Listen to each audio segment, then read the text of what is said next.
Ini rame soal kasus Tamara ya, kita ingin tahu kalau dari pandangan pakar hukum ya dibilangnya itu seperti apa melihatnya?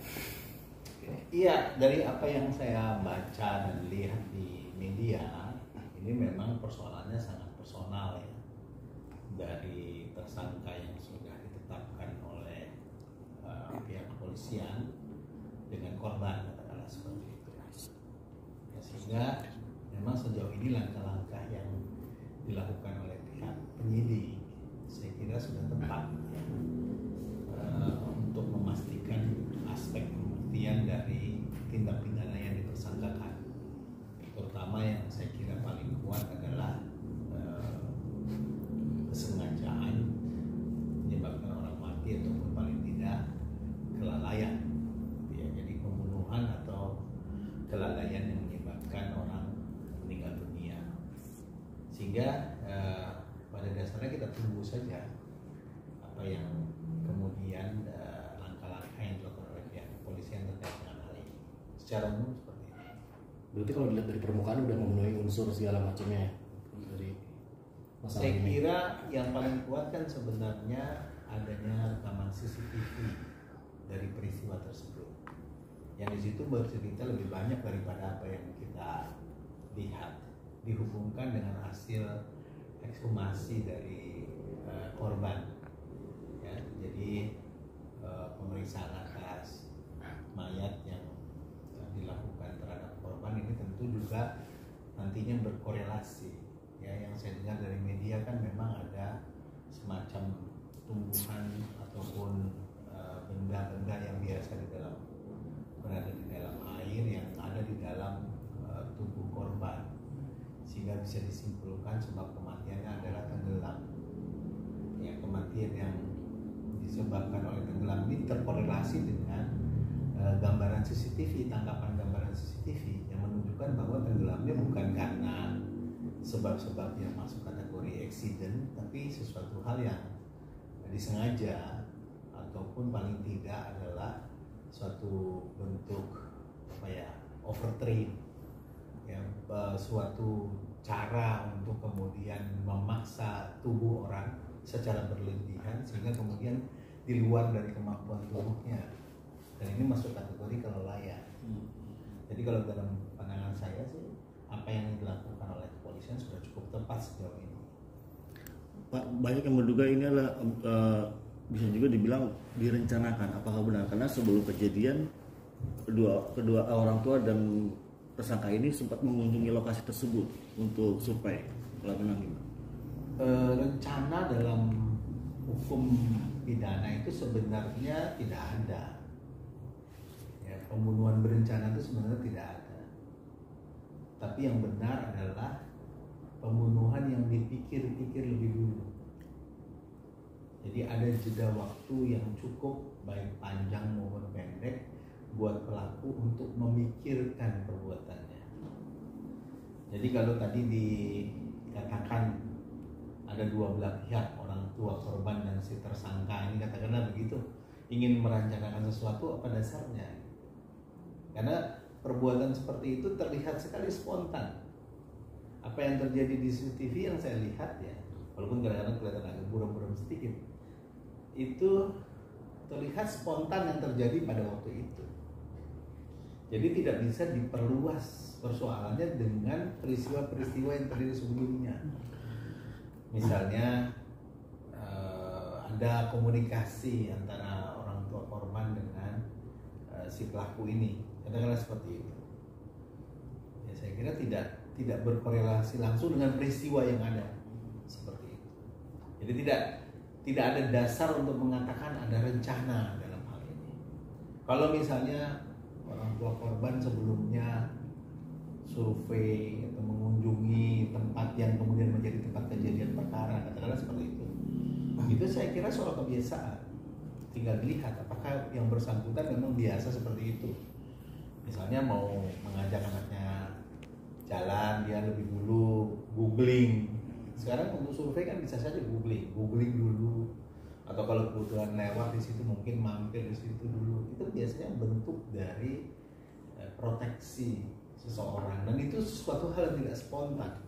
Selagi bisa dibuktikan itu memang biasanya kebiasaan dia seperti itu, saya kira tidak ada hubungannya dengan peristiwa ini. Katakanlah survei yang dilakukan yang bersangkutan ya, dan itu tentang kebiasaan saja. Jadi saya melihat tidak ada apa yang disebut dalam hukum namanya meeting of mind. Meeting of mind itu semacam kesepahaman antara kedua belah pihak nih. Karena si ibu korban ini kan tidak ada di lokasi, tidak ada di tempat, tidak berkontribusi terhadap terjadinya peristiwa. Jadi kalau mau menghubungkan dengan dia, pasti peristiwa-peristiwa sebelumnya yang menggambarkan ada meeting of mind di antara mereka, adanya kesepahaman di antara mereka. Dan itu apa yang saya baca, yang saya ketahui tidak ada yang terkorelasi, tidak ada yang terhubung dengan peristiwa itu. Bahkan malah sebaliknya, yang saya baca itu sempat, nanti kalau mau ke kolam renang tunggu saya dulu ya, kalau nggak salah seperti inilah kurang lebih ininya. Itu kan menunjukkan sesuatu hal yang menunjukkan bahwa si pelaku, si tersangka ini telah melampaui apa yang kemudian menjadi kebijaksanaan atau keputusan dari ibu korban. Jadi tanggung jawab pribadi dialah kenapa peristiwa itu sempat terjadi. Yang miss, yang belum terungkap sampai sekarang sebenarnya kan motif. Kalau mau kita katakan ini pembunuhan, kan harus ada motif. Apa motivasinya? Gitu. Baik si pelaku, apalagi ibunya korban. Kalau mau menghubungkan ke ibunya korban, apa motivasinya? Ya. Jadi kontribusi perbuatan tidak ada, motif tidak ada, meeting of mind tidak ada. Jadi saya pikir sangat jauh kalau dikatakan ini ada persekongkolan, ada kesepakatan, ada permufakatan di antara ibunya korban dengan pelaku terkait dengan peristiwa itu. Apa yang ada di hadapan kita semua, mungkin juga apa yang ada di dalam hasil penyidikan pihak kepolisian adalah memang peristiwa yang terjadi dalam spot di kolam renang itu, ya, tidak terhubung dengan peristiwa-peristiwa lain terkait dengan hal ini. Saya kira seperti itu. Tapi Pak, berarti dapat disimpulkan tadi omongan Bapak bahwa spekulasi liar nih di beberapa sosmed yang menyebutkan bahwa ada keterlibatan si ibu itu berbantahkan ya Pak dari fakta-fakta yang selama ini ditunjukkan gitu. Ya spekulasi itu kan biasanya kerjanya infotainment, kan begitu ya.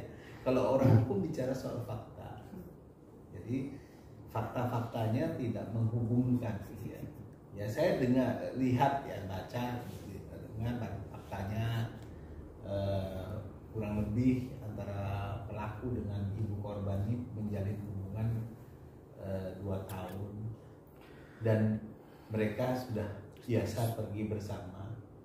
Si pelaku juga mempunyai anak yang sebaya katakanlah dengan korban, yang biasa juga bergaul gitu.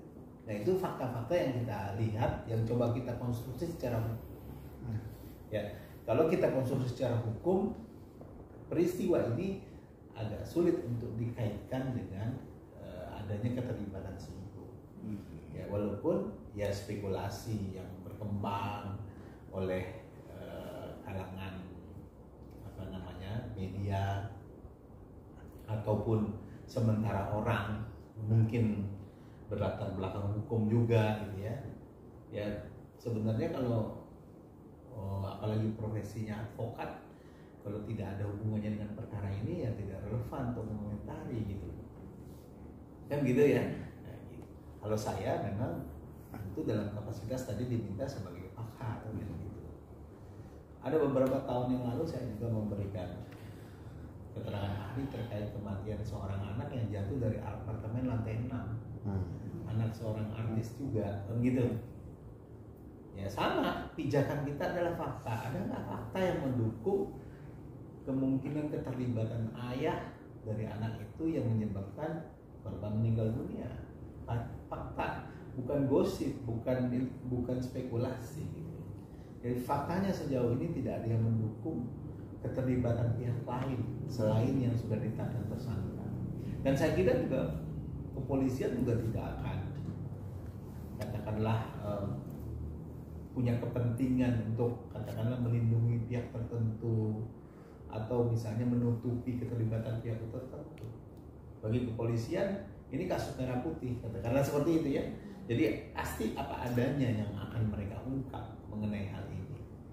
Dan sejauh ini masih menunjukkan adanya keterlibatan pembuat tunggal, yaitu tersangka itu.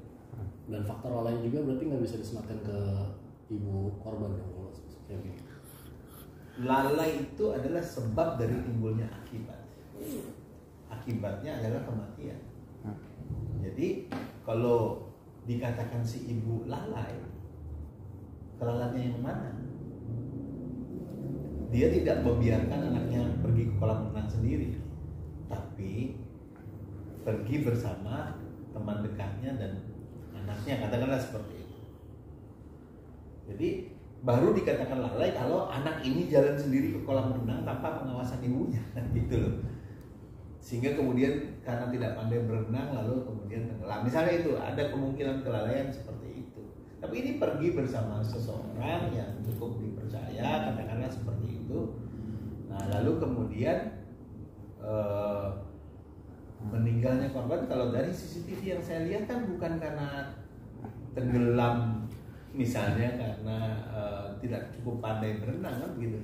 Ada intervensi fisik dari si pelaku terhadap tubuh korban yang menyebabkan kemudian yang bersangkutan berada dalam keadaan yang tidak leluasa sehingga kemudian berujung pada kematian yang bersangkutan. Jadi lalai di sini sebagai sebab dari timbulnya akibat, dan dari faktor-faktor yang ada, dari fakta-fakta yang ada tidak menunjukkan bahwa ibu ini lalai. Sehingga kemudian tidak relevan kalau si ibu dikatakan lalai karena menitipkan anak ini kepada orang lain. Ini social issues. Ya, kalau ketika orang punya hubungan, ya pacaran kalau katakan kita seperti itu ya, lalu kemudian minta tolong atau dimintai tolong atau menolong, itu kan sebuah hubungan sosial yang bisa terjadi pada siapa saja. Saya bisa melakukan hal itu, Anda kalian semua juga bisa melakukan hal itu. Hukum bicara suatu peristiwa yang unik sifatnya, bukan peristiwa yang general seperti itu. Yang general seperti itu adalah isu sosial. Ada orang yang ketika berpacaran begitu percaya kepada pacarnya, ada juga yang tidak, kan begitu. Dan itu bisa terjadi pada siapa saja, hal-hal seperti itu. Sehingga bagi saya tidak terdapat indikator yang cukup untuk mengatakan sebab kematian dari korban adalah adanya faktor kelalaian si ibu. Sebab kematian korban jelas adanya intervensi fisik dari tersangka terhadap korban yang menyebabkan dia melakukan sesuatu di luar dari kemampuannya sehingga berakibat pada meninggal dunia. Tapi alasan tersangka menyelam gitu, maksudnya berenang, apakah itu alasan yang dibuat-buat? Itu hak dia. Orang akan cenderung untuk mencari alasan untuk menolong dia. Ya itu kan hubungan yang sangat pribadi antara dia dengan apa yang dia lakukan. Tentu hukum tidak melihat dari apa yang dia ucapkan. Hukum melihat dari apa yang dia lakukan. Kan gitu. Kalau memang dasarnya adalah untuk melatih supaya kuat segala macam, ya tentu itu tidak bisa digeneralisasi pada setiap orang. Misalnya anaknya punya kemampuan seperti itu, tidak bisa diterapkan pada semua orang. Justru orang yang melatih itu justru lebih hati-hati daripada orang yang kemudian tidak punya keinginan melakukan hal itu. Ya, jadi kecenderungannya seharusnya adalah dia lebih hati-hati, karena dengan dia katanya melatih, maka dia mengambil tanggung jawab langsung terhadap keselamatan anak itu. Tetapi faktanya yang bersangkutan tidak cukup berhati-hati. Lalai itu kan pengertian dasarnya adalah tidak cukup berhati-hati, sebagaimana orang lain berhati-hati gitu.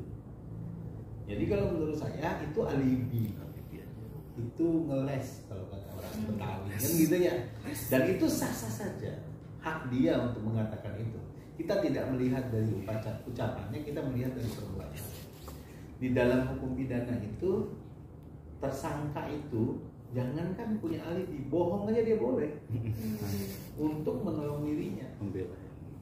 Ya, jadi untuk menolong dirinya dia boleh melakukan apapun termasuk berbohong, namanya non self incrimination. Ya, orang itu tidak boleh dihukum karena ucapannya. Makanya sebaliknya dia akan berusaha untuk meyakinkan publik, meyakinkan penegak hukum, meyakinkan hakim dengan ucapan-ucapannya bahwa tidak ada motivasi jahat dari apa yang dia lakukan. Tapi sekali lagi hukum bukan melihat ucapan dia, hukum melihat apa yang dia lakukan. Yang beruntungnya dalam kasus ini ada CCTV dan cukup clear ya. Saya juga ahli yang memberikan pendapat terkait dengan pembunuhan Mirna Salihin misalnya seperti itu ya. Kalau ini jauh lebih clear daripada kasus itu ya. Sehingga kemudian bagi saya cukup firm ya. Kenapa penyidik dalam waktu singkat bisa mengungkap kasus ini? Saya kira karena cukup dimudahkan dengan CCTV itu. Oke. Faktor-faktor yang mempengaruhi motif itu sangat susah diungkapkan untuk kasus yang ini. Iya, motif itu memang diperlukan untuk terutama membuktikan kesengajaan. Jadi kalau konstruksinya dia sengaja membunuh, apalagi membunuh berencana, katakanlah seperti itu, membunuh yang dipikir dulu, maka motif sangat diperlukan untuk membuktikan hal itu. Ya, tetapi sekali lagi motif bukan satu-satunya jalan untuk membuktikan kesengajaan orang. Ketika orang berbuat dengan sadar dan perbuatannya itu bisa menimbulkan akibat yang dilarang, pada dasarnya itu sudah sengaja. Begitu. Sehingga seseorang dengan sadar memaksa dalam tanda kutip seseorang untuk melampaui kapasitasnya untuk berenang, ya sebenarnya sudah ada kesengajaan, walaupun motifnya belum terungkap. Itu kasus pembunuhan Yosua Huta Barat aja nggak ada motifnya sampai sekarang kan begitu loh. Jadi artinya motif bukan satu-satunya jalan untuk membuktikan kesengajaan. Tapi kalau bisa dibuktikan adanya motif, keren betul, bagus betul gitu loh. Jadi firm lah, mantap lah pembuktiannya.